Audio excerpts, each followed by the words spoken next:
Bonsoir tout le monde. Donc on a reçu une nouvelle question, merci. Cette fois, la question est très courte. Et donc je lis la question. Explication de la parabole des 10 vierges. Merci. En vidéo si possible. Donc c'est très très sympa. En vidéo si possible, donc avec plaisir. Comme ça, je pense que ça peut servir à d'autres personnes. Explication de la parabole des 10 vierges. Donc c'est la parabole très célèbre qui est en Matthieu chapitre 25, ok, sur les 10 vierges. Alors tout d'abord, merci beaucoup pour cette question. Je suis très honoré que vous me fassiez confiance pour l'expliquer. En fait, je suis pas pasteur, ok. Moi j'ai lu la Bible 4 ou 5 fois, je sais plus, 5 fois je crois. Donc c'est pas beaucoup. Et j'ai beaucoup écouté les pasteurs, le pasteur Steven Anderson, pasteur Roger Jiménez. Donc je suis pas un expert. Donc vérifiez par vous-même. Prenez pas tout ce que je dis pour argent comptant, parce que là vous me demandez d'expliquer. Je vais vous donner ma vision. J'y ai beaucoup réfléchi, ça a beaucoup tourné dans ma tête aujourd'hui. Et en fait, ce que je fais, c'est que je vais pas sortir tout un tas de sagesse de ma tête, mais en fait, je vais vous donner beaucoup de versets, parce que quand on voit cette parabole, ça me fait penser à un verset qui est là-bas, ça me fait penser à un autre verset qui est là-bas, et tout ça, je le mets en connexion. En fait, j'explique pas vraiment, mais la Bible s'explique elle-même. Voilà. La Bible s'explique elle-même. Donc, comme j'ai déjà en tête d'autres versets qui ressemblent et tout ça, qui parlent des choses similaires, je mets en connexion ces versets. Donc, vous me demandez d'expliquer. Je vous remercie de me faire confiance pour ça. Mais sachez que voilà, c'est la Bible qui va s'expliquer elle-même, en fait. Et j'espère que je vais réussir à mettre en connexion ces versets pour que vous compreniez bien, que j'arrive bien à m'expliquer. Mais c'est pas vraiment moi qui vais l'expliquer, ok? C'est vraiment la Bible elle-même. On va vraiment essayer de faire en sorte que la Bible elle-même s'explique elle-même. C'est ça l'intérêt. Parce que c'est Jésus qui nous enseigne. C'est lui-même qui nous enseigne. Donc la Bible s'explique elle-même. Jésus est la parole de Dieu, c'est lui qui explique. Donc on va faire en sorte que la Bible s'explique elle-même. Et j'espère que ça va bien fonctionner. Donc je vais prier. Donc pour ça, Seigneur, je t'en prie, aide-moi à être bien clair et à bien transmettre le message pour que ce soit bien compris et qu'on comprenne tous la parabole. Amen. Donc en plus, ça m'a bien aidé à réviser pas mal ce sujet. Alors, tout d'abord, je vais lire la parabole des 10 vierges, donc en Matthieu chapitre 25. Ok, donc je vais la lire en entier. Matthieu chapitre 25, commençant au verset 1. Alors, le royaume du ciel sera semblable à 10 vierges qui, ayant pris leurs lampes, allèrent à la rencontre de l'époux. Or, 5 d'entre elles étaient sages et 5 étaient folles. Celles qui étaient folles, en prenant leurs lampes, n'avaient point pris d'huile avec elles. Mais les sages avaient pris de l'huile dans leurs vaisseaux avec leurs lampes. Et comme l'époux tardait à venir, elles s'assoupirent toutes et s'endormirent. Puis, à minuit, un cri s'éleva. Voici l'époux qui vient, sortez à sa rencontre. Alors toutes ces vierges se levèrent et préparèrent leurs lampes. Et les folles dirent aux sages, donnez-nous de votre huile, car nos lampes s'éteignent. Mais les sages répondirent, disant, non, de peur qu'il n'y en ait pas assez pour nous et pour vous. Allez plutôt vers ceux qui en vendent, et achetez-en pour vous-mêmes. Mais, pendant qu'elles allaient en acheter, l'époux vint, et celles qui étaient prêtes entrèrent avec lui au mariage, et la porte fut fermée. Après cela, les autres vierges vinrent aussi, disant, Seigneur, Seigneur, ouvre-nous. Mais il répondit et dit, je vous dis en vérité que que je ne vous connais point. Veillez donc, car vous ne savez ni le jour, ni l'heure en laquelle le Fils de l'homme vient. Ok. Donc, en fait, ça mériterait carrément un sermon tout entier, parce que c'est une parabole qui est quand même assez longue et il y a beaucoup d'éléments. Donc je vais faire de mon mieux. J'ai pensé à beaucoup de versets qui expliquaient la parabole. Donc voilà, ça va durer pas mal de temps, je pense. Euh, donc commençons. Alors, tout d'abord, comme toutes les paraboles, il faut pas les prendre littéralement. Ok, c'est des illustrations. C'est une illustration. Et nous autres qui sommes sauvés, on sait comment on est sauvé. On est sauvé par la foi en l'évangile, par la foi en Jésus-Christ. Et on sait qu'une personne qui est sauvée ne peut pas perdre son salut. Typiquement, en Jean chapitre 10 au verset 28, c'est Jésus-Christ qui nous fait cette promesse. Il dit, à propos des gens qui croient en lui, mes brebis, donc les gens qui croient en lui, c'est les brebis, mes brebis entendent ma voix, et je les connais, et elles me suivent. Et je leur donne la vie éternelle, et elles ne périront jamais, et nul ne les ravira de ma main. Donc Jésus promet aux gens qui croient en lui que ces gens-là ne périront jamais. Donc les croyants ont la vie éternelle. Ça, c'est vraiment la base, c'est l'évangile. Donc les brebis ne périront jamais. Et Jésus dit au verset 28, « Et je les connais ». Donc Jésus connaît ces brebis. Or là, dans Matthieu 25, la parabole des 10 vierges, donc, au verset 12, il dit, mais il répondit et dit, je vous dis en vérité que je ne vous connais point. Donc quand dans une parabole, il est dit à quelqu'un, donc là en l'occurrence une vierge, quand il est dit à quelqu'un des mots comme ça, comme je ne vous connais point, on a vu que Jésus connaît ses brebis. Donc quand il est dit je ne vous connais point, ou alors retirez-vous de moi, ou alors on a d'autres exemples juste à côté, donc au chapitre 24, donc juste avant, il dit à un serviteur, donc à ce serviteur infidèle, il dit, et il le taillera en pièces, et il lui donnera sa part avec les hypocrites, là seront les pleurs et les grincements de dents. Donc là, il dit à un homme, au chapitre 24, Matthieu 24, verset 51, il dit à un homme qui va lui donner sa part avec les hypocrites, et il y aura des pleurs et des grincements de dents. Les pleurs et les grincements de dents, c'est une expression qui est aussi utilisée dans le contexte d'envoyer des gens en enfer. C'est le contexte de l'enfer, d'envoyer des gens en enfer. Donc quand on a ce genre de choses, quand on a des pleurs et les grincements de dents, donc quelqu'un qui va en enfer, dans une parabole, donc quand on a les pleurs et les grincements de dents dans une parabole, ok. Quand on a Jésus qui ne connaît pas quelqu'un dans une parabole, et juste après aussi, c'est marrant parce que juste après la parabole des vierges, il y a une autre parabole. Dans Matthieu 25, des versets 14 à 30, il y a une autre parabole. Et au verset 30, il dit « Jetez le serviteur inutile dans les ténèbres de dehors.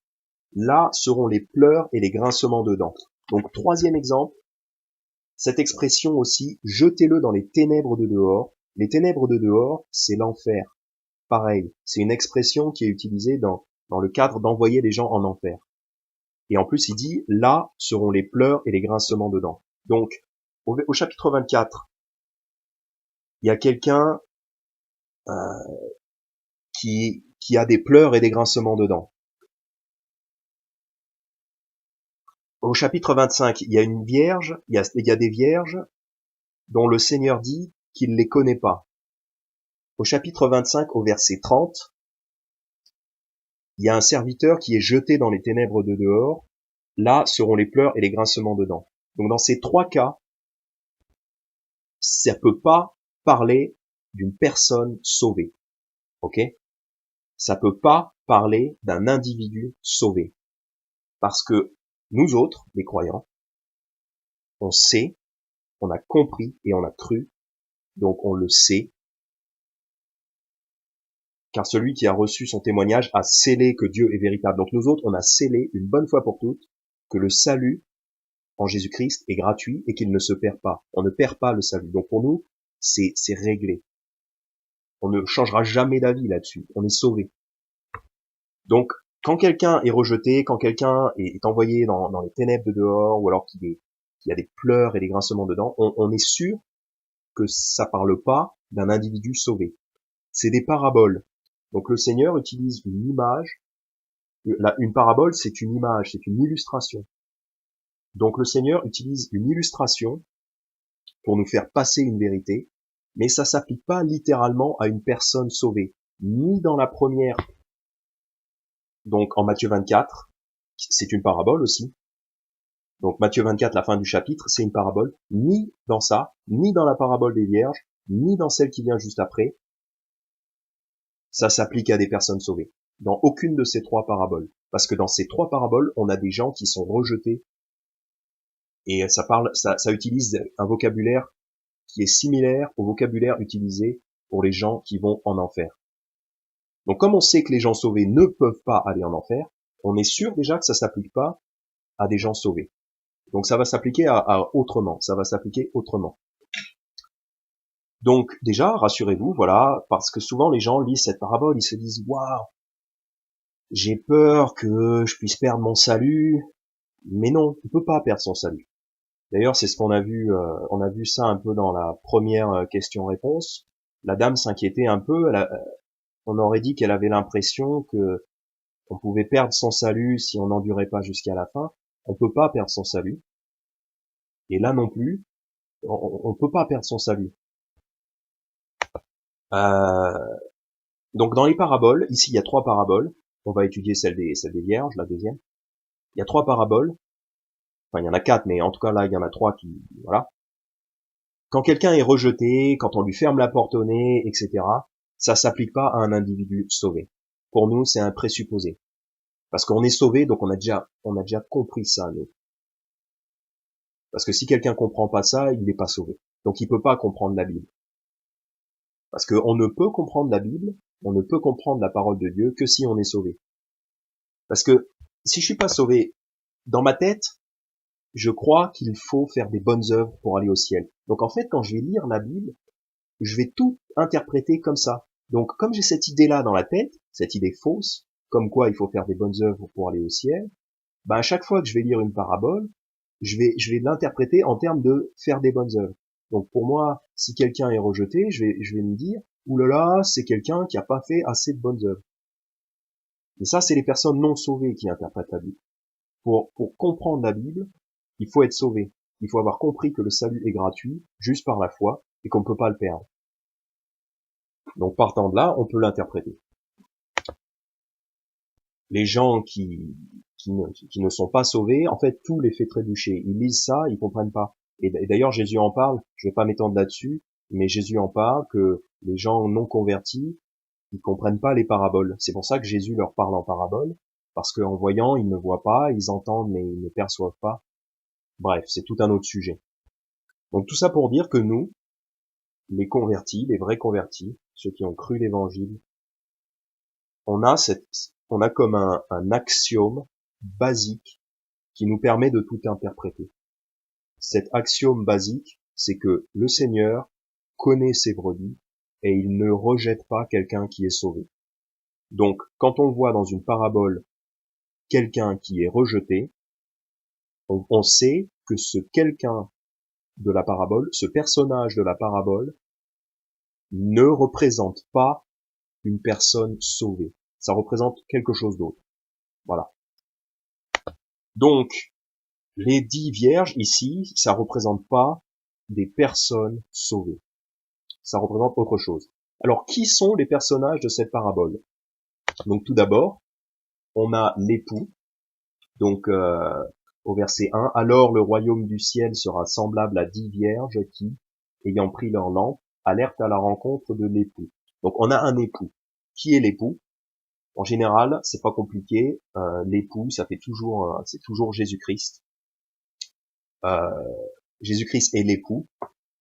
Donc par exemple en Matthieu chapitre 9, versets 14 et 15, donc il y a des gens qui viennent vers Jésus et qui disent donc, alors les disciples de Jean vinrent à Jésus, disant, pourquoi nous et les pharisiens jeûnons-nous souvent, et tes disciples ne jeûnent point? Et Jésus leur dit, les enfants de la chambre nuptiale peuvent-ils mener deuil tant que l'époux est avec eux? Mais les jours viendront que le futur époux leur sera ôté, et alors ils jeûneront. Donc quand les disciples de Jean posent cette question à Jésus, pourquoi tes disciples ne jeûnent pas? Jésus leur répond, les enfants de la chambre nuptiale, donc les disciples, peuvent-ils mener deuil? Parce que quand on jeûne, c'est qu'on mène deuil, en fait, on s'afflige, on afflige son âme. Les enfants de la chambre nuptiale peuvent-ils mener deuil tant que l'époux est avec eux? Parce que à ce moment-là, Jésus-Christ est avec eux, donc les disciples ne vont pas jeûner, parce que pour l'instant, ils sont dans la joie, ils ont Jésus-Christ avec eux, donc ils ne jeûnent pas encore, parce qu'ils sont dans la joie, ils profitent du moment où Jésus est avec eux. Donc là, ici, Jésus réfère à lui-même en tant que l'époux. Et ensuite, il dit, mais les jours viendront que le futur époux leur sera ôté. Et alors, ils jeûneront. Donc là, il parle du moment où le Christ va être crucifié. Donc, il va être ôté. Et ensuite, bon, Jésus-Christ monte au ciel, auprès du Père, et depuis, il est toujours au ciel, auprès de son Père. Donc là, bon, Jésus, en ce moment, il n'est plus avec ses disciples, donc on peut jeûner parce que il n'est pas avec nous en ce moment. Donc voilà, le futur époux, à ce moment-là, il était avec les disciples, maintenant il ne l'est plus. Et il réfère, voilà, Jésus parle de lui-même en tant que l'époux, ou le futur époux, qui va un jour prendre possession de sa fiancée, de son épouse. Donc là, ça parle de Jésus comme étant l'époux. Pareil, en Jean chapitre 3, donc autre passage qui parle de Jésus comme étant l'époux. Donc là, c'est Jean le Baptiste qui dit, au verset 28, vous m'êtes vous-même témoin que j'ai dit que ce n'est pas moi qui suis le Christ, mais que j'ai été envoyé devant lui. Donc Jean le Baptiste dit, c'est pas moi qui suis le Christ, ok? Celui qui a l'épouse et l'époux, mais l'ami de l'époux, qui est présent et qui l'écoute, est ravi de joie d'entendre la voix de l'époux. Et cette joie, qui est la mienne, est accomplie. Il faut qu'il croisse et que je diminue. Donc là, Jean le Baptiste, il parle du fait que il est l'ami de l'époux. Il n'est pas le Christ, il n'est pas l'époux, il est seulement l'ami de l'époux. Et l'époux, c'est Jésus-Christ. Celui qui a l'épouse et l'époux. Donc le mari qui va bientôt épouser son épouse. C'est Jésus-Christ. Et en Jean chapitre 3, donc au verset 29, à la fin du verset, Jean le Baptiste dit, et cette joie qui est la mienne est accomplie. Donc cette joie, parce qu'en fait Jean le Baptiste se réjouit d'avoir rencontré Jésus-Christ dans la chair. Et qui ne se réjouirait pas de rencontrer Jésus-Christ? Donc, parce que Jean le Baptiste a rencontré l'époux, Jean le Baptiste a rencontré Jésus-Christ, et qu'il se réjouit. Donc encore une preuve que le Christ est l'époux. Donc dans cette parabole des vierges, l'époux c'est le Christ. Ok, simple. Ensuite, on voit que les vierges, les 10 vierges, elles ont des lampes. Donc, au verset 1, donc ayant pris leurs lampes, elles ont des lampes. Alors qu'est-ce que peuvent représenter les lampes? Eh ben, tout simplement, donc on va chercher dans notre mémoire où est-ce qu'on a entendu parler de lampes dans la Bible. Et il y a ce passage en Lévitique chapitre 24, les versets 1 à 4, qui nous dit: L'Éternel parla à Moïse en disant: ordonne aux enfants d'Israël qu'ils t'apportent de l'huile pure, d'olive broyée, pour le luminaire, afin de tenir les lampes continuellement allumées. Aaron les arrangera en dehors du voile du témoignage, dans le tabernacle d'assignation, afin qu'elles brûlent du soir au matin devant l'Éternel, continuellement. C'est une ordonnance perpétuelle dans vos générations. Il arrangera les lampes sur le chandelier d'or pur devant l'Éternel, continuellement. Donc là, c'est très intéressant. Parce qu'en fait, le tabernacle et tous les ustensiles qui sont là et tout ça, ça représente les choses qui sont au ciel. Le tabernacle terrestre, en fait, est une représentation des choses qui sont au ciel. Et là, on a le voile du témoignage, au sein duquel il y avait l'arche de l'alliance. Et devant, le Seigneur dit de préparer de l'huile. Donc, la même chose que parce que dans la parabole des 10 vierges, il y a de l'huile aussi.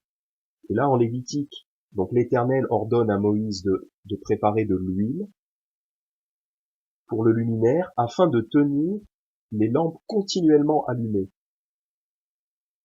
Aaron les arrangera en dehors du voile du témoignage, donc devant le Saint des Saints, en dehors du Saint des Saints, devant le voile, afin qu'elles brûlent du soir au matin. Donc c'est censé brûler toute la nuit. C'est pour ça qu'il faut de l'huile d'olive. C'est pour faire brûler la lampe toute la nuit. Et on verra dans la parabole des 10 vierges, c'est intéressant parce que les lampes de certaines vierges ne brûlent pas toute la nuit, justement, parce qu'elles n'ont pas pris assez d'huile. Mais là, le Seigneur, en Lévitique 24, il fait très attention de dire de prendre suffisamment d'huile, de prendre de l'huile, de prendre une réserve d'huile d'olive pour que les lampes durent toute la nuit, du soir au matin. Afin qu'elles brûlent du soir au matin devant l'Éternel continuellement. Et il dit continuellement, il le dit 3 fois. Il utilise 3 fois ce mot. Donc c'est quand même important continuellement, du soir au matin. Okay. Donc le tabernacle terrestre qui représente les choses célestes, il faut qu'il soit éclairé continuellement toute la nuit. C'est important pour Dieu. Donc déjà c'est intéressant parce qu'on voit que les vierges, elles ont des lampes. Et en Lévitique, on voit que c'est important pour Dieu que les lampes, le chandelier soit allumé toute la nuit. Donc les vierges dont les lampes ne sont pas allumées toute la nuit, on voit que elles ont raté quelque chose avec Dieu. On voit qu'elles n'ont pas fait leur boulot déjà comme Dieu le voulait. Parce que Dieu montre les choses célestes, il les montre dans le tabernacle terrestre. Et c'est important pour lui que la lumière reste allumée toute la nuit. Et il y a 5 vierges qui laissent pas leur lumière allumée toute la nuit. Donc là, elles ont fait une faute. Ok, donc où est-ce que quel autre endroit parle de lampe? Eh ben, parce que c'est comme ça qu'on interprète la Bible. C'est pas compliqué, hein. On voit des concepts, on voit des mots, une lampe. Tiens, on se dit où est-ce qu'il y a des lampes et tout pour essayer de comprendre. Eh ben, en Révélation chapitre 1, on parle aussi de chandelier. Donc Révélation chapitre 1, la Bible s'interprète elle-même. Révélation chapitre 1, versets 11, 12 et 13. Donc disant, je suis l'alpha et l'oméga, le premier et le dernier. Ce que tu vois, écris-le dans un livre et envoie-le aux 7 églises qui sont en Asie, à Éphèse, à Smyrne, à Pergame, à Thyatire, à Sardes, à Philadelphie et à Laodicée. Donc là, c'est les célèbres lettres aux 7 églises. Ok, donc le Christ dit à Jean d'écrire des lettres pour les 7 églises. Et bien sûr, ça nous est utile pour nous aussi. Donc verset 12, alors je me retournai pour voir d'où venait la voix qui me parlait, et m'étant retourné, je vis 7 chandeliers d'or. Et au milieu des 7 chandeliers, quelqu'un de semblable au Fils de l'homme, vêtu d'une longue robe descendante aux pieds, et ceint sur la poitrine d'une ceinture d'or. Donc là, Jean, il a une vision, il voit 7 chandeliers, et au milieu des 7 chandeliers, il voit quelqu'un qui ressemble au Fils de l'homme. En fait, c'est Jésus-Christ. Il voit le Christ au milieu des 7 chandeliers. Et au verset 20, donc c'est quoi les chandeliers? Tout simplement, au verset 20, on a la réponse. Donc le Christ nous dit, le mystère des 7 étoiles que tu as vues dans ma droite et des 7 chandeliers d'or, le voici. Donc il nous dit, il nous donne la solution. Le voici, le mystère. Les 7 étoiles sont les anges des 7 églises et les 7 chandeliers que tu as vus sont les 7 églises. Donc le Christ écrit 7 lettres à 7 églises et les 7 chandeliers sont les 7 églises. C'est très important. Donc les chandeliers représentent les églises. Aussi, pour confirmer que le chandelier représente une église, on a Jésus qui dit à ses disciples en Matthieu chapitre 5, verset très célèbre, commençant au verset 14, il parle à ses disciples, il leur dit, vous êtes la lumière du monde. Une ville située sur une montagne ne peut être cachée, et on n'allume point une chandelle pour la mettre sous un boisseau, mais sur un chandelier, et elle éclaire tous ceux qui sont dans la maison. Donc, ça rejoint ce que le Seigneur disait en Lévitique 24. En Lévitique 24, il voulait que la lumière soit allumée toute la nuit. Ici, en Matthieu 5, le Seigneur dit, on n'allume pas une chandelle pour la mettre sous un boisseau, donc, pour la cacher. Non, au contraire, si on allume une chandelle, c'est pour la mettre sur un chandelier, pour qu'elle éclaire tous ceux qui sont dans la maison. Donc le Seigneur veut que la lumière brille constamment. Et on a vu que le chandelier, c'est l'Église. Donc Matthieu 5, verset 16, que votre lumière luise ainsi devant les hommes, afin qu'ils voient vos bonnes œuvres et qu'ils glorifient votre Père qui est dans le ciel. Donc, là, il leur dit clairement que votre lumière luise ainsi. Donc, il dit, les disciples, ils ont la lumière. La vraie lumière du monde, la lumière du monde, c'est le Christ. Mais puisque le Christ n'est plus là, il nous a chargé de faire briller la lumière. Il a chargé à ses disciples de faire briller la lumière. La lumière de l'évangile, on va voir ça plus tard. Donc le Seigneur veut que la lumière brille, que la lumière ne soit pas cachée.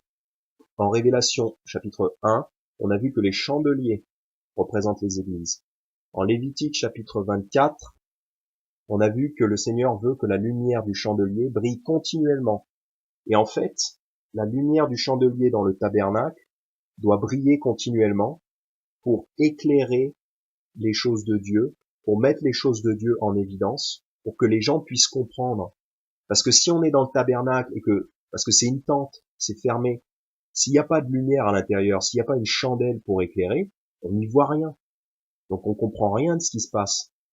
La chandelle, le chandelier est là, il doit rester allumé toute la nuit pour faire de la lumière, pour que les gens qui rentrent puissent comprendre ce qui se passe, c'est symbolique. Et en fait, aujourd'hui, c'est l'Église qui doit rester allumée afin que les gens puissent comprendre ce qui se passe dans les lieux célestes.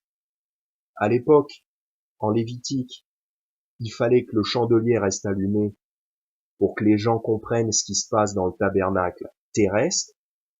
Aujourd'hui, le chandelier, c'est l'Église. Jésus leur dit de rester allumé. En Matthieu 5, il leur dit de rester allumé pour que les gens du monde comprennent les choses qui se passent dans les lieux célestes. En fait, voilà. C'est exactement pareil. Les choses de l'Ancien Testament représentent les choses du Nouveau Testament. Les choses du tabernacle terrestre représentent les choses du tabernacle céleste, du tabernacle dans les lieux célestes. Donc pour en revenir à la parabole des 10 vierges, on voit que les vierges, elles ont des lampes. C'est pas anodin. Et en fait, il y a aussi autre chose à propos des vierges. Donc on a vu déjà que les vierges, ça correspond pas à une personne sauvée, ça représente autre chose. Ça, on l'a vu déjà. Elles portent des lampes déjà, premièrement, elles portent des lampes. Mais qu'est-ce que ça peut représenter une vierge qui va à la rencontre d'un époux? Puisqu'on a vu que l'époux, c'est Jésus-Christ. Donc, quelle vierge va à la rencontre de l'époux? Bah, on cherche d'autres passages dans la Bible qui en parlent, ok? Voilà, comme d'habitude, on cherche des passages qui ressemblent, qui ont le même esprit. Et il y a notamment Romains chapitre 7, verset 4, donc qui parle un peu de ce concept-là. Donc, l'apôtre Paul parle à l'église qui est à Rome, il leur dit: Ainsi donc, vous aussi, mes frères, vous êtes devenus morts à la loi par le corps de Christ, pour que vous soyez mariés à un autre, savoir, donc c'est-à-dire, à celui qui est ressuscité des morts, afin que nous portions du fruit pour Dieu. Donc là, en gros, ce que dit Paul, c'est que il leur dit, voilà, vous vous êtes convertis, vous êtes morts à la loi par le corps de Christ, pour que vous soyez mariés à un autre. Donc il dit, vous êtes maintenant mariés à un autre. Donc en fait, il les compare à une épouse, à quelqu'un qui va marier quelqu'un d'autre. Et ce quelqu'un d'autre, c'est celui qui est ressuscité des morts, donc Jésus-Christ, afin que nous portions du fruit pour Dieu. Là, il utilise l'analogie du mariage. On est mort à la loi par le corps de Christ, de façon à pouvoir épouser quelqu'un d'autre. Parce que la loi disait que tant que le précédent mari est pas mort, on n'a pas le droit de se marier à un nouveau mari. Sinon, c'est de l'adultère. Donc là, on est mort à la loi par le corps de Christ pour en épouser un autre. Il utilise l'analogie du mariage pour représenter le fait que Christ et les croyants s'unissent, dans le fond. C'est une analogie. Donc là, dans ce cas-là, la Vierge, qui va à la rencontre de l'époux, dans Matthieu chapitre 25, dans la parabole des 10 vierges, ces vierges-là, en fait, ça peut représenter une église. Ça représente pas une personne sauvée, ça représente une église. Puisqu'en Romains chapitre 7, on voit bien que Paul compare les frères à quelqu'un ou alors qui va épouser le Christ. C'est une analogie. C'est rigolo, les frères sont comparés à quelqu'un qui va à une fiancée. C'est rigolo, mais c'est une analogie. Donc en fait, en Matthieu 25, la parabole, les vierges qui vont à la rencontre de l'époux, c'est des églises, tout simplement. Ça représente des églises. Ça représente pas une personne. Ça représente une église en tant qu'institution. Et cette vierge porte une lampe, une chandelle, parce qu'en Révélation 1, on a vu que la chandelle, le chandelier, c'est l'église, qui doit procurer la lumière, qui doit éclairer. Vous êtes la lumière du monde. Il est dit en Matthieu chapitre 5, vous êtes la lumière du monde. Voilà, tout ça, c'est lié. Pour confirmer ça, pour confirmer que les vierges sont des églises, on continue à chercher dans sa tête si on connaît d'autres passages qui parlent de ça. Donc, 2 Corinthiens chapitre 11, 2 Corinthiens chapitre 11, versets 1 et 2. Donc je lis: Puissiez-vous supporter un peu mon imprudence, mais aussi, je vous prie, supportez-moi. Car je suis jaloux de vous, d'une jalousie de Dieu, parce que je vous ai fiancé à un seul époux, pour vous présenter à Christ comme une vierge chaste.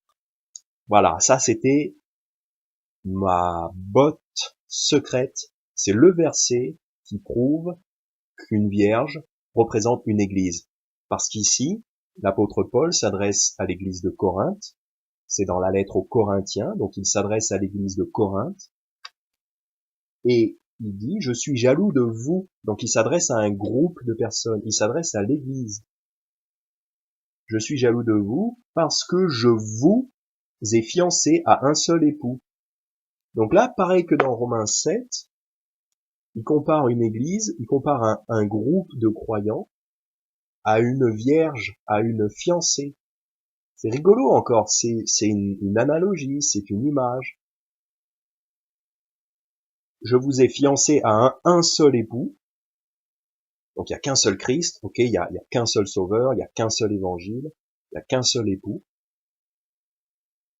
pour vous présenter à Christ comme une vierge chaste, c'est-à-dire pure. Donc, quand Paul a prêché l'évangile aux Corinthiens, un certain nombre de Corinthiens se sont convertis, donc ils ont formé une église, voilà, une église de gens convertis, et Paul compare cette église-là, ce groupe de convertis, à une vierge, une fiancée. Donc en fait, voilà, ça prouve encore, donc deuxième preuve que les vierges représentent des églises, une église, voilà, un groupe de croyants. Parce qu'en fait, les paraboles, faut demander à Jésus de nous les expliquer. À un moment donné, Jésus il dit, il y a 2 fois où Jésus dit des paraboles, et ensuite ses disciples lui demandent de les expliquer. Et Jésus leur explique. Eh ben nous, c'est pareil. Quand on a d'autres paraboles, il faut demander à Jésus de nous les expliquer. Et il nous les explique pas forcément tout de suite dans le même passage, mais en fait, il nous les explique avec le reste de la Bible. Et là, c'est pareil. Là, on a des vierges. Au début, on ne sait pas trop à quoi ça correspond, mais le reste de la Bible nous l'explique clairement. Les vierges, c'est des églises. Donc, on revient à Matthieu 25. Les vierges, c'est des églises. Et elles portent une lampe. Elles sont censées éclairer. C'est la lumière du monde, c'est l'évangile, la parole de l'évangile. Donc, dans cette parabole, en Matthieu chapitre 25, c'est des églises, donc 10 vierges, donc 10 églises, parce que il y a eu plusieurs églises, donc quand les apôtres ont prêché l'évangile partout, ils ont fondé une église là, ils ont fondé pas mal d'églises dans le monde. Donc là, on en prend 10, voilà. Donc, le royaume, donc je lis Matthieu 25, alors le royaume du ciel sera semblable à 10 vierges qui, ayant pris leur lampe, allèrent à la rencontre de l'époux. Donc c'est des vierges, c'est des églises qui ont une lampe et qui vont à la rencontre de l'époux. Donc, en fait, c'est des églises qui commencent comme de vraies églises, des églises de convertis, puisqu'elles vont à la rencontre de l'époux. Elles y vont. Donc, c'est pas des musulmans, ou c'est pas même, je dirais, c'est pas des catholiques, c'est des vraies églises au départ. Au départ, elles ont leurs lampes. Au départ, leurs lampes sont allumées. Donc, elles sont de vraies églises.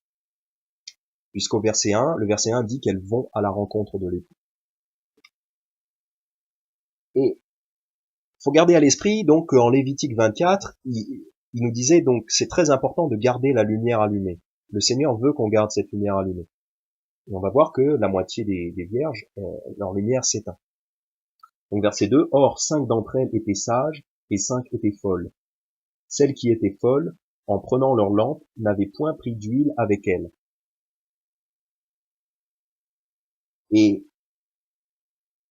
Et comme l'époux tardait à venir, elles s'assoupirent toutes et s'endormirent. Puis, à minuit, un cri s'éleva. Voici l'époux qui vient, sortez à sa rencontre. Alors toutes ces vierges se levèrent et préparèrent leurs lampes, et les folles dirent aux sages, donnez-nous de votre huile, car nos lampes s'éteignent. Ok, donc on voit que là, il y en a la moitié des vierges, donc 5. Donc il y a certaines églises, leurs lampes s'éteignent. Et ça, la lampe qui s'éteint, c'est très grave. Donc on a vu que le Seigneur tient absolument à ce que sa lampe reste allumée dans son tabernacle toute la nuit. Et en fait, la lumière d'une église, c'est l'évangile. On peut voir ça, par exemple, en 2 Corinthiens chapitre 4, des versets 3 à 7. Faut pas que la lumière de l'église s'éteigne, parce que la lumière, ça représente la prédication de l'évangile. Ça représente la prédication de la bonne doctrine. Et donc, en 2 Corinthiens chapitre 4, des versets 3 à 7, il est dit que si notre évangile est voilé, il est voilé pour ceux qui sont perdus, en qui le Dieu de ce monde a aveuglé les pensées de ceux qui ne croient point, de peur que la lumière du glorieux évangile de Christ, qui est l'image de Dieu, ne brille pour eux. Donc là, il dit que le Dieu de ce monde, donc Satan, a aveuglé les non-croyants, donc les non-croyants sont aveugles. Ils ont besoin que les croyants leur apportent la lumière. Ils ont besoin que l'Église leur apporte la lumière. C'est pour ça que c'est très important que la lumière ne s'éteigne pas, parce que si la lumière s'éteint, les non-croyants ne peuvent plus être libérés du pouvoir de Satan. Donc c'est très important que l'Église garde sa lumière allumée pour pouvoir éclairer les non-croyants. Parce que la lumière représente l'Évangile. Hein, de peur que la lumière du glorieux Évangile de Christ, qui est l'image de Christ, ne brille pour eux. Donc là, la lumière représente l'Évangile, le glorieux Évangile de Christ. Et c'est ça qui convertit les gens. Autrement, les gens sont dans les ténèbres. Les non-croyants sont dans les ténèbres. Ils ne comprennent rien, ils ne savent pas où ils vont et ils finissent par aller en enfer. Donc c'est pour ça c'est très important que l'Église, que la Vierge ne laisse pas sa lumière s'éteindre. Et en fait, si la lumière s'éteint, en fait, ça veut dire que l'Église arrête de prêcher l'Évangile, ou alors elle a dévié sur l'Évangile. Je continue à lire le passage 2 Corinthiens chapitre 4, je continue à lire donc verset 5, « Car nous ne nous prêchons pas nous-mêmes, mais nous prêchons Christ Jésus le Seigneur, et pour nous, nous sommes vos serviteurs à cause de Jésus, car Dieu, qui a dit que la lumière resplendisse au milieu des ténèbres, est celui qui a resplendi dans nos cœurs pour faire briller la lumière de la connaissance de la gloire de Dieu en la personne de Jésus-Christ. » Donc Dieu a resplendi dans nos cœurs. Donc ça, c'est quand nous-mêmes, on a cru l'évangile, qu'on a été éclairés. Donc notre cœur s'est converti. Et ensuite, on a cru, on a compris et on a cru l'évangile grâce à une lumière qui a resplendi dans nos cœurs. Et donc, ensuite, il nous dit, pour faire briller la lumière de la connaissance de la gloire de Dieu en la personne de Jésus-Christ. Donc, une fois qu'on a été converti, nous-mêmes, on a cette lumière et on peut la faire briller.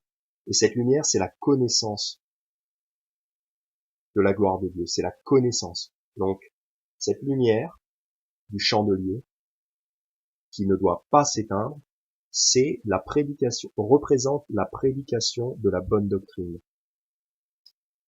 La prédication de l'évangile. Et il faut absolument que ça continue dans une église. Parce que c'est vraiment l'objectif principal d'une église. C'est de répandre l'évangile. C'est de remplir la grande commission. Marc 16, verset 15. Allez par tout le monde et prêchez l'évangile à toute créature. Donc il faut absolument pas que ça s'arrête dans une église.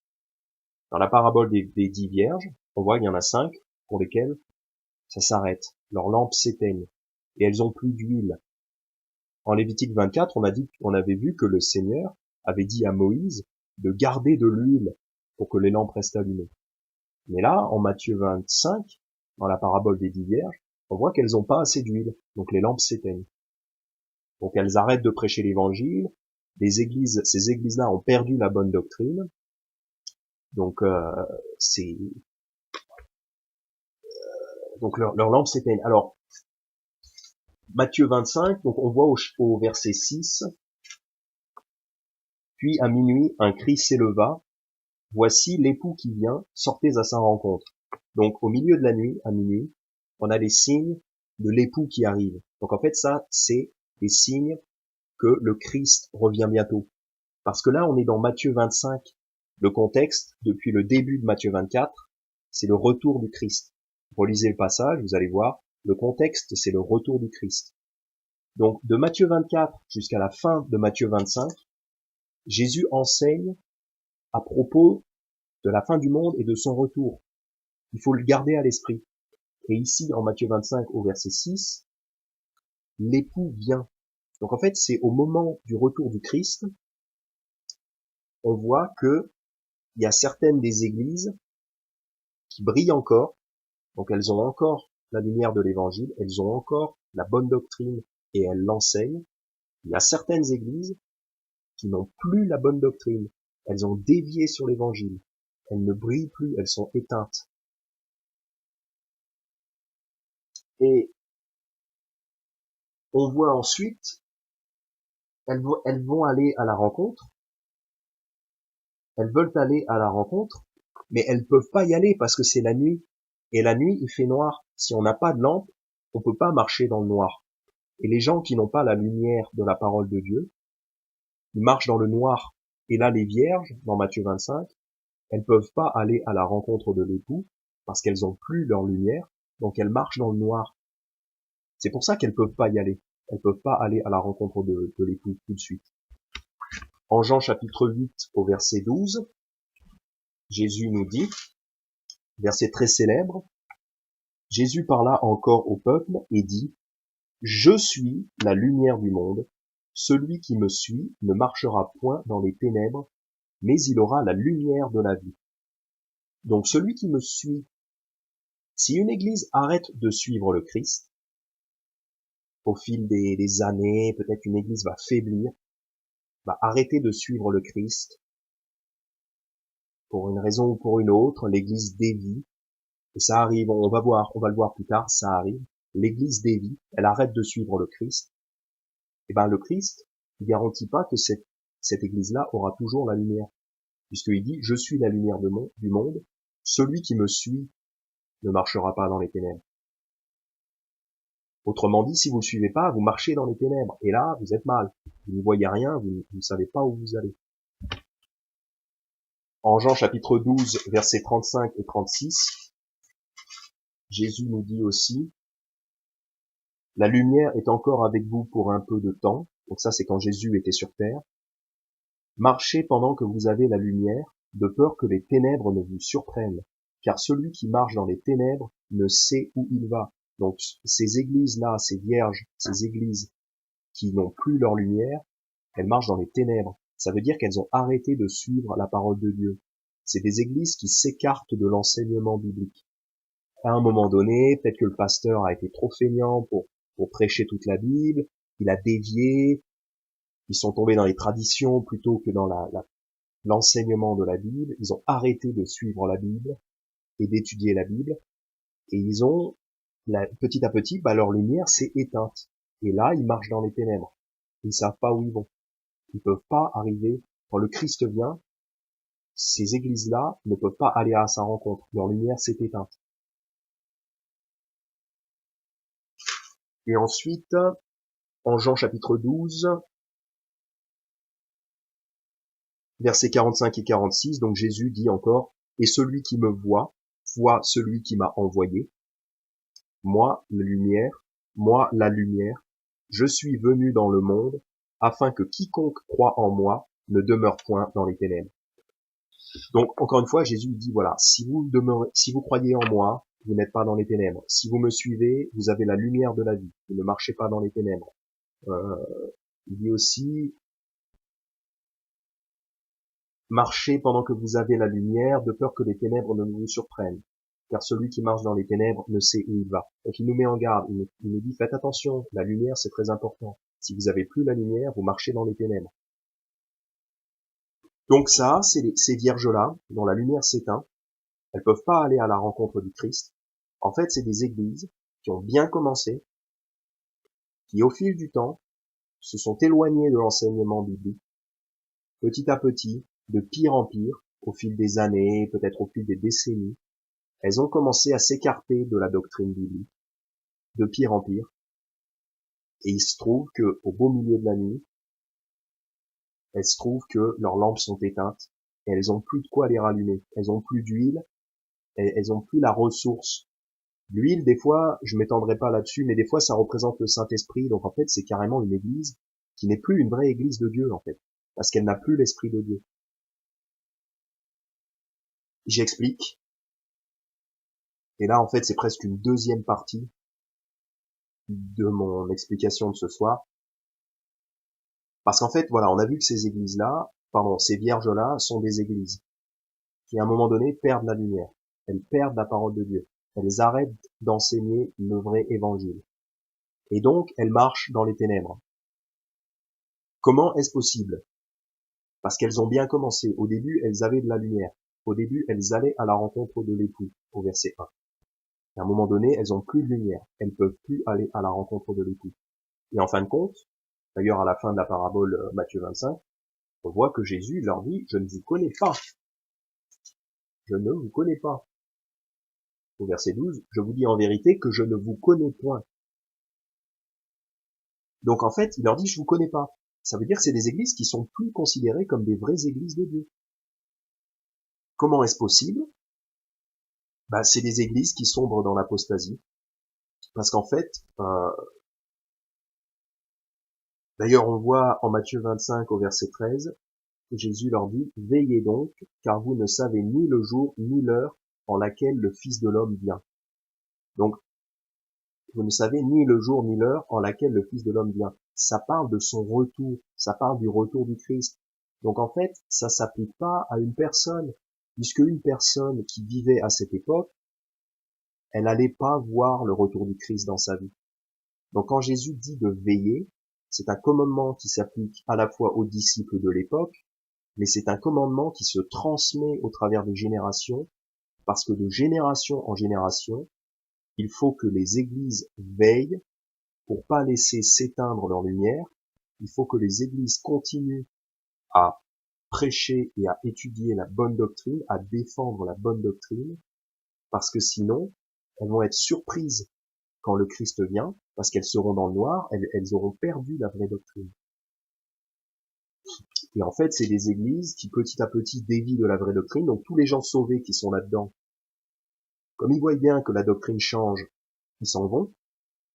Et dans les églises, il y a toujours une petite proportion de gens qui sont pas sauvés. Cette proportion est plus ou moins grande. Et si le pasteur n'enseigne plus la bonne doctrine, dans l'église, il y a certaines personnes, les gens qui sont sauvés, ils vont probablement, il y en a certains qui vont en avoir marre, ils vont partir, ou alors autrement, les enfants vont pas être éduqués correctement dans la bonne doctrine. Donc, quand viendra le tour des enfants de prendre un petit peu les choses en main et tout ça, ils vont plus savoir enseigner et reconnaître la vraie doctrine. Donc, petit à petit, l'église, elle dévie, et à un moment donné, on se retrouve au fait que il n'y a plus un seul vrai chrétien dans cette église. Donc la lumière s'est complètement éteinte. C'est pour ça que le Christ dit à ces églises-là, il leur ferme la porte au nez, il leur dit, je ne vous connais pas. Parce que c'est devenu des églises de gens qui sont pas sauvés, quoi. Donc typiquement une église pentecôtiste, l'église catholique, toutes les sectes chrétiennes en fait. Et c'est intéressant parce que en fait c'est ça. Les églises au départ elles ont bien commencé. Les apôtres du Christ ont prêché la bonne doctrine, ils ont monté des églises, mais ensuite il y en a qui ont dévié. Regardez, la preuve, il y a plein d'exemples. Par exemple, on va retourner dans un passage où on était déjà allé, 2 Corinthiens chapitre 11. Donc on y était déjà allé tout à l'heure pour voir que les vierges c'était les églises. Donc on avait lu les versets 1 et 2, où l'apôtre Paul compare donc l'église à une vierge. Et les versets donc 3 à 4 disent, mais je crains que, comme le serpent séduisit Ève par sa ruse, vos pensées ne se corrompent aussi en se détournant de la simplicité qui est en Christ, car s'il venait quelqu'un qui vous prêchât un autre Jésus que celui que nous vous avons prêché, ou si vous receviez un autre esprit que celui que vous avez reçu, ou un autre évangile que celui que vous avez embrassé, vous le supporteriez fort bien. Donc là, l'apôtre Paul, il dit, mais je m'inquiète pour vous parce que s'il y a un faux prophète qui vous annonce un autre Jésus, un autre évangile, un autre esprit, vous le supporteriez fort bien.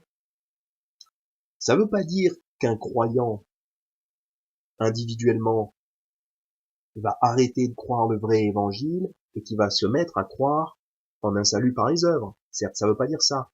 Mais ça veut dire que l'Église, comme elle est mal établie dans la doctrine, si un faux prophète vient et qui prêche les mensonges du diable, les saletés que prêchent les faux prophètes, eh ben c'est possible que l'Église, comme elle est mal établie dans la doctrine, elle va supporter cette personne-là, elle va laisser cette personne-là enseigner, insinuer sa sale doctrine,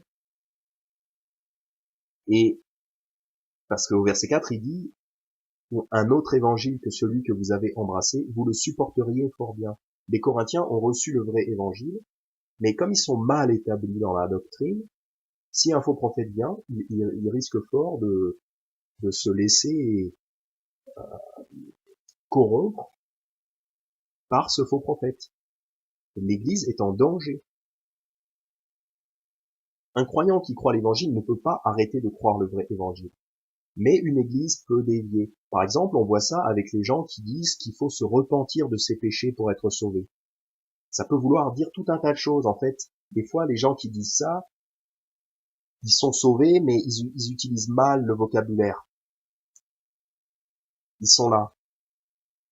Des fois, en fait, ils utilisent ce vocabulaire plus ou moins mal, mais il y a des faux prophètes qui disent qu'il faut se repentir de ses péchés pour être sauvé, mais pour eux, ça veut dire qu'il faut arrêter de pécher. Donc là, c'est un vrai faux prophète, damné, enchaîné à l'enfer.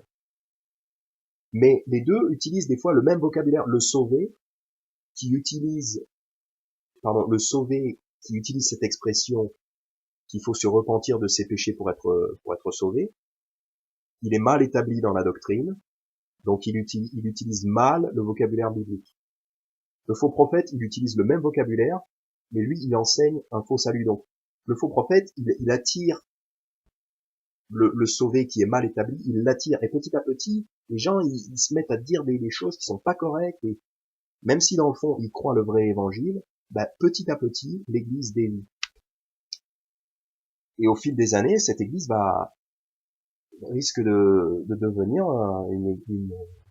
il risque de virer complètement et de devenir une église qui ne comptera plus de croyants. Parce que les vrais croyants, ils vont finir par s'en apercevoir, parce qu'ils ont le Saint-Esprit. Ils vont finir par s'en apercevoir, et donc ils vont partir. Paul, il dit, ces choses-là vont arriver dans les églises. En Actes chapitre 20, c'est très connu, Paul, il met en garde l'église d'Éphèse, si je ne m'abuse. Ouais, c'est ça. Il met en garde l'église d'Éphèse en Actes chapitre 20, commençant au verset 28. Donc, il dit aux anciens de l'église d'Éphèse, prenez donc garde à vous-mêmes et à tout le troupeau sur lequel le Saint-Esprit vous a établi surveillant, pour paître l'église de Dieu qu'il a acquise par son propre sang. Car je sais qu'après mon départ, il s'introduira parmi vous des loups redoutables qui n'épargneront point le troupeau, et qu'il s'élèvera parmi vous des hommes qui annonceront des doctrines perverses afin d'attirer des disciples après eux. Donc là, Paul le dit au verset 30, il dit, il s'élèvera parmi vous, des hommes qui annonceront des doctrines perverses. Donc au sein même de l'assemblée, il y a des pervers, des faux prophètes qui vont s'élever pernicieusement et qui vont enseigner des doctrines perverses, des fausses doctrines. Donc ces gens-là sont damnés. C'est des faux prophètes. Ils sont au milieu d'une bonne église et ils veulent faire le travail du diable pour corrompre cette église. Et le verset 30 nous dit, afin d'attirer les disciples après eux. L'objectif de ces méchants, de ces arbres 2 fois morts, bâtards, fils du diable, leur objectif, c'est d'attirer les disciples à eux. Donc, il y a certains disciples qui vont se laisser corrompre, malheureusement. Ça ne veut pas dire qu'ils arrêtent de croire le vrai évangile, mais ça veut dire que leur tête va être chamboulée, du coup ils savent plus tellement ce qu'ils croient, et comme le faux prophète il est éloquent, bah ils vont dévier, voilà. Et ça arrive. L'apôtre Paul les met en garde. Et au verset 31, il leur dit, veillez donc. La même chose qui est dit aux vierges. En Matthieu 25, le Christ dit la même chose, il dit veillez donc. Et là, l'apôtre Paul, pareil, il dit veillez donc, vous souvenant que durant 3 ans, je n'ai cessé, nuit et jour, d'avertir chacun de vous avec larmes. Paul les avertissait parce que Paul savait que les faux prophètes allaient arriver et qu'il y avait un vrai risque que l'Église soit corrompue et déviée. Ça a l'air assez incroyable, mais des exemples comme ça, il y en a. De toute façon, la Bible en parle. On parle aussi en Galates. Je vais pas y aller, mais en Galates chapitre 4, au verset 9 à 11 et au chapitre 5, versets 7 à 12. En fait, Paul parle des faux frères qui se sont introduits pour épier la liberté que nous avons en Christ. Ils se sont introduits pernicieusement et ils ont enseigné un salut par les œuvres. Voilà. Pareil dans les églises de Galatie. Les faux frères ont enseigné un salut par les œuvres. Et les églises de Galatie ont été corrompues par ça. Relisez le livre des Galates, c'est complètement à propos de ce sujet-là. Donc c'est tout à fait possible. Un exemple de la vie réelle, euh, c'est un frère qui m'en a parlé. C'est une église en France, je dirais pas dans quelle ville parce que j'ai pas l'information moi-même de première main, mais on m'en a parlé.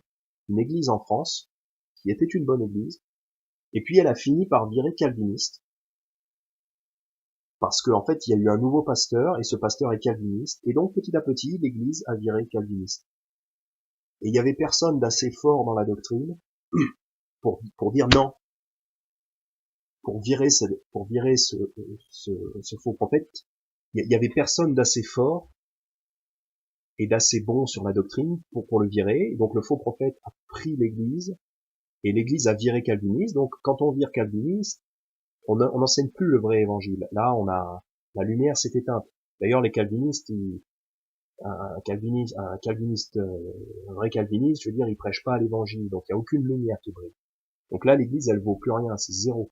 Ça vaut plus rien. Et donc quand cette église-là, donc là, on est en 2020, je sais pas depuis combien de temps cette église-là a viré calviniste, et je sais pas quand est-ce que le Christ va revenir, mais quand le Christ revient, il va pas reconnaître cette église-là. Elle a viré calviniste. Donc les gens qui étaient sauvés là-dedans, ils en ont eu marre, parce que le calvinisme, c'est une doctrine du diable. Donc quelqu'un qui a le Saint-Esprit, il est capable de reconnaître ça. Donc les gens qui étaient sauvés là-dedans, au bout d'un moment, ils en ont eu marre, ou alors ils en auront marre, ils vont partir, parce qu'ils vont entendre la fausse doctrine, ça va les dégoûter, ça va dégoûter le Saint-Esprit en eux, donc ils vont partir de l'église, et petit à petit, il restera que des personnes non sauvées. Donc quand le Christ revient, on ne sait pas quand, bah, il y aura peut-être encore une église, mais cette église-là ne sera pas reconnue. Voilà, c'est une vierge dont la lumière se sera éteinte et qui va se faire claquer la porte au nez. Et ces gens-là, ils se croient chrétiens. Ils le sont pas. Ils croient un faux évangile. Quand on est calviniste, c'est qu'on n'a pas compris l'évangile. C'est un exemple. Donc, Paul avait dit, faites gaffe, veillez, parce qu'il y a des loups ravisseurs. Et là, dans cette ville de France dont on m'avait parlé, il y a un loup ravisseur qui a fini par prendre l'église. Et ça arrive. La Bible parle des gens comme ça en 1 Jean chapitre 2. Je vais pas y aller à cause du temps, mais c'est des gens qui sont sortis d'entre nous, pardon. L'apôtre Jean parle des antichrists, des antéchrists. Ils étaient des nôtres. Parce qu'en fait, ils étaient parmi nous. Ça veut pas dire qu'ils étaient convertis et qu'ensuite ils se sont mis à enseigner un faux évangile. Ils n'étaient pas convertis. Mais ils étaient au milieu de nous. C'est ça les faux prophètes, les faux frères, dont Paul parle en Acte 20, au verset 30, et qu'il s'élèvera parmi vous des hommes. Il s'élèvera parmi vous. Donc c'est des gens qui étaient au milieu de la congrégation, et ils s'élèvent. Ça veut dire qu'ils vont parler à droite, à gauche, ils vont répandre à droite, à gauche leur fausse doctrine, ils vont essayer de s'élever, ils vont vouloir prêcher, ils vont chercher la prédication. Ce qui n'est pas mauvais en soi, c'est bien de chercher la prédication. Ces faux frères aussi vont essayer de chercher la prédication, justement pour attirer des disciples à eux. Et donc dans 1 Jean chapitre 2, je le lis pas à cause du temps, mais il est dit que ces gens-là sont venus, ils étaient des nôtres, donc ils étaient parmi nous, comme Judas.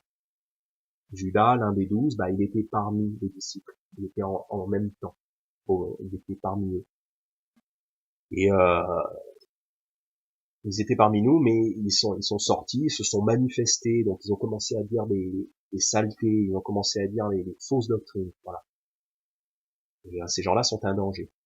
Ils vont faire que les églises s'éloignent. Les vrais croyants, ils ont le Saint-Esprit, donc quelques années, ils vont se dire ah, la doctrine a changé, c'est bizarre, la doctrine a changé, c'est pas comme c'était avant. Et puis à un moment, ils vont arrêter de venir. Par contre, les gens non sauvés, ils vont aimer ça. Donc en fait, les gens non sauvés vont venir dans ces églises. Donc finalement, les gens sauvés viennent, les gens non sauvés viennent, les gens sauvés s'en vont. Donc au final, il reste plus que des gens non sauvés. Voilà. Autre exemple aussi d'église qui vire, donc de vierge qui perd sa lampe, dont la lampe s'éteint. C'est un truc qui m'a pas mal gêné, qui m'a laissé un mauvais goût dans la bouche dans la francophonie. C'est la tolérance que les baptistes ont pour le pentecôtisme. C'est pas le sujet là, mais le pentecôtisme, c'est une doctrine du diable et ils enseignent un faux salut. Mais souvent dans les églises baptistes en France, en francophonie, enfin souvent, dans, dans 2 églises où j'ai été allé, j'ai l'impression qu'on ne prêchait pas assez fort contre le pentecôtisme et qu'on tolérait la doctrine pentecôtiste. Et cette doctrine est une doctrine du diable. Notamment au Québec, j'ai été dans une église, une bonne église, une vraie église de convertis que je recommande, je recommanderais cette église. Mais dans cette église, il y avait des gens qui étaient limite pentecôtistes. Et je veux dire, alors qu'en fait c'est totalement différent. Ceux qui croient dans la doctrine pentecôtiste, ils ne sont pas sauvés. Ils iront en enfer direct. Ceux qui croient à la doctrine pentecôtiste, ils vont en enfer. Ils ne sont pas sauvés. Ils croient qu'on peut perdre le salut. Ils sont perdus. Ils valent pas mieux que des Indiens qui vénèrent un totem. Ils vont dans le même enfer. Ils vont dans le même enfer que les catholiques. Ils vont dans le même enfer que les athées, les pentecôtistes. Ok? Et il y a un truc qui m'a laissé un mauvais goût dans la bouche dans certaines églises baptistes où j'ai été, bonnes églises baptistes, mais qui toléraient la doctrine pentecôtiste et qui ne disaient pas clairement que cette doctrine est du diable et que les gens qui croient dans le pentecôtisme ne sont pas sauvés. C'est gênant, c'est très gênant. Parce que le problème, c'est que si on tolère cette fausse doctrine, comme Paul en parlait donc dans 2 Corinthiens chapitre 11, il disait que si quelqu'un vient avec un autre Jésus, donc ils vont dire c'est Jésus, ils vont dire c'est Jésus. Ils vont utiliser le nom de Jésus, mais c'est un nom qui sera vidé de sa vraie signification. Parce que la Bible ne sera plus prêchée. Donc si on prêche plus la Bible, ce n'est plus le vrai Jésus, c'est un autre Jésus. Et le Jésus des pentecôtistes est un autre Jésus. Donc quand on tolère la doctrine pentecôtiste, c'est grave. Parce que ça veut dire que petit à petit, ça s'infiltre. Les gens tolèrent. Ou alors on peut tolérer la doctrine calviniste. Donc petit à petit, la doctrine calviniste, elle fait sa place. Et voilà, donc c'est comme ça que les églises perdent leur lumière. La lumière petit à petit s'éteint. La lumière de l'évangile s'éteint. La lumière s'éteint aussi quand on prêche pas l'évangile d'ailleurs. Quand on n'envoie pas les frères et sœurs dans la ville, dans les rues, en porte-à-porte, partout. Quand on n'envoie pas les frères et sœurs prêcher l'évangile, bah les gens oublient un petit peu en fait. Enfin, c'est pas qu'ils oublient, mais ils sont moins calés là-dessus. Ils sont moins fermes sur la compréhension de l'évangile quand ils ne le prêchent pas eux-mêmes. Parce que si on fait pas briller cette lumière, bah petit à petit, elle s'éteint. Quand on tolère aussi la doctrine pentecôtiste, bah les ténèbres s'installent dans l'église. Les ténèbres s'installent. Et donc, cette parabole, Matthieu 25, les 10 vierges, ça représente des églises qui au départ ont bien commencé parce qu'elles avaient une lampe allumée, elles allaient à la rencontre de l'époux, on le voit au verset 1, donc elles ont commencé comme de vraies églises. Et elles avaient la lumière. Parce que la lumière du chandelier représente la lumière de l'évangile, le vrai évangile qui brille. Mais, au milieu de la nuit, certaines de ces églises se sont aperçues que leurs lampes ne brillaient plus. Les lampes ne brillaient plus, et elles étaient dans le noir. Et donc, elles ne peuvent pas aller à la rencontre de l'époux. Et donc, quand l'époux arrive, les 5 vierges qui représentent 5 églises, celles qui ont leurs lampes allumées, elles entrent avec l'époux. Donc ça représente les noces de l'agneau. Donc quand le Christ revient, il prend avec lui toutes ces églises, ce qu'on appelle aussi l'enlèvement, donc la résurrection. Donc l'église qui est à Paris, hop, Jésus la prend. Il prend l'église qui est à Sacramento. Il prend l'église qui est à Phoenix. Il enlève tous les croyants de toutes les vraies églises, y compris les croyants qui sont chez eux devant leur ordinateur. Donc ça, c'est les vierges qui ont encore le vrai évangile. Les églises qui ont encore le vrai évangile. Mais les églises qui ont dévié, on a vu malheureusement c'est possible, c'est un danger. Les églises qui ont laissé leur lumière s'éteindre, eh ben, le Christ leur claque la porte au nez.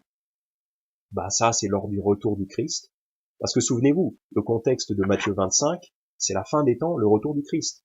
Depuis Matthieu 24 au début jusqu'à la fin de Matthieu 25, le contexte, c'est l'explication du retour du Christ et de la fin des temps. Donc quand Jésus revient à la fin des temps, il y a certaines églises qui vont être traitées comme les païens. Et là, il y aura des pleurs et des grincements de dents. Et Jésus leur claque la porte au nez, il leur dit « Je ne vous connais point ». Parce que dans le fond, les pentecôtistes, ils ont un faux évangile, mais ils ont quand même comme une certaine attente de Jésus. Sauf que eux, ils croient à un faux évangile, donc ils sont pas sauvés, mais ils ont une certaine attente. Ils croient peut-être qu'ils vont être enlevés. Et il y a des chrétiens qui s'attendent plus ou moins à être enlevés, à aller au paradis. Et c'est pour ça que des fois, sur les groupes Facebook, les groupes africains, souvent des groupes Facebook soi-disant chrétiens, donc pseudo-chrétiens, il y a des gens qui posent des questions comme ça, qui disent qu'est-ce qu'on fait si on rate l'enlèvement, qu'est-ce qu'on fait si on n'est pas enlevé. En fait, ça prouve que ces gens-là n'ont pas compris le vrai évangile et que malheureusement ils sont pas sauvés, ça fait pitié. Mais parce qu'en fait, il y a beaucoup de pseudo-chrétiens qui pensent qu'ils vont être enlevés. Mais en fait, le Christ va leur claquer la porte au nez, va claquer la porte au nez des gens qui sont dans ces églises-là, qui croient à ces doctrines-là, parce qu'ils ont laissé s'éteindre à un moment dans l'histoire, peut-être c'était au IVe siècle, peut-être c'était au XIIe siècle, à un moment dans l'histoire, l'église a commencé à dévier, puis là, le chandelier s'est éteint, ils ont, petit à petit, la vraie doctrine n'était plus prêchée, la doctrine a été corrompue par les faux prophètes, et l'église a dévié et s'est transformée en une église apostasique, pentecôtiste, catholique. Je pense que c'est peut-être pas mal comme ça que l'église catholique est née. Il y avait des églises dans beaucoup d'endroits de l'Europe, et certaines d'entre elles ont dévié, elles sont tombées dans les ténèbres, donc à partir de ce moment-là, elles prêchaient un faux évangile, puis ensuite elles ont été prises par le gouvernement. C'est un peu comme les sionistes aujourd'hui. Les sionistes, par exemple, ils sont sur la voie de tomber dans les ténèbres, parce que ils considèrent que le peuple juif d'aujourd'hui est le peuple de Dieu, donc ils ont une vision un peu perverse à propos des juifs. Ils sont sionistes, donc ils ont souvent un drapeau d'Israël dans leur église, donc ils estiment que les juifs sont supérieurs aux autres. On a l'impression qu'ils vont donner un laissez-passer au paradis pour les juifs, mais ça, c'est faux. Et en fait, ils prêchent, je vais pas m'étendre là-dessus, mais il y a certains sionistes qui ont un risque de prêcher un faux évangile, parce qu'ils disent que les juifs vont automatiquement aller au ciel, parce qu'ils sont le peuple de Dieu. Donc ça, c'est un faux évangile, là. Donc les églises sionistes, elles flirtent avec les ténèbres. c'est les églises qui s'éloignent petit à petit du vrai évangile. Parce qu'elles tolèrent un mode de pensée, déjà, qui s'éloigne un peu. Donc, voilà, je m'étends pas là-dessus, mais voilà. Faut qu'on soit prudent dans tous les cas. Faut qu'on soit prudent. Faut que l'église soit prudente. Donc, je termine, je résume, je conclus, c'était très long.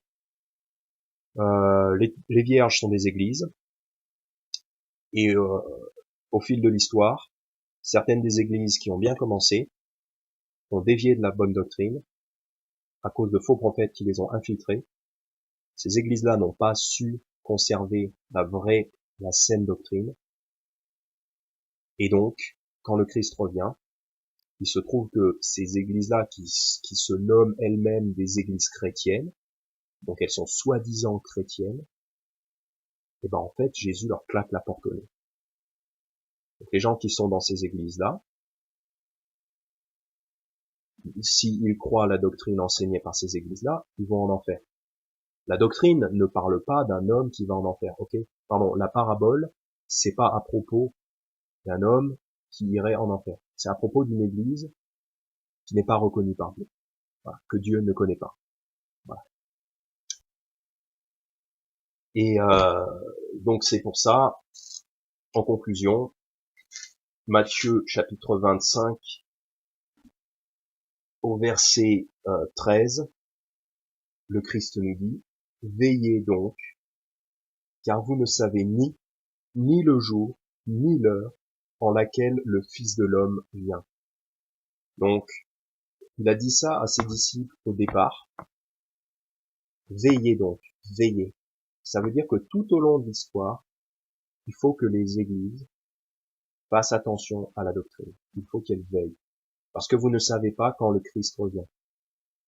À l'époque, ils ne savaient pas si le Christ allait revenir dans 70 ans, ou dans 500 ans, ou dans 4000 ans. Et aujourd'hui, on ne sait toujours pas quand le Christ va revenir. Donc, faut veiller. Faut bien garder la bonne doctrine. Faut se battre pour que la bonne doctrine soit enseignée et conservée dans nos églises locales. Voilà. Ben, merci beaucoup si vous m'avez écouté jusque-là. J'espère que ça vous a éclairé, et merci Seigneur si ça a pu éclairer quelqu'un. Merci pour vos questions. N'hésitez pas à en poser d'autres. Je me ferai un plaisir d'étudier ça, et si je peux répondre, je le ferai. Voilà. Gloire à Dieu, et restez ferme. Veillez. Amen.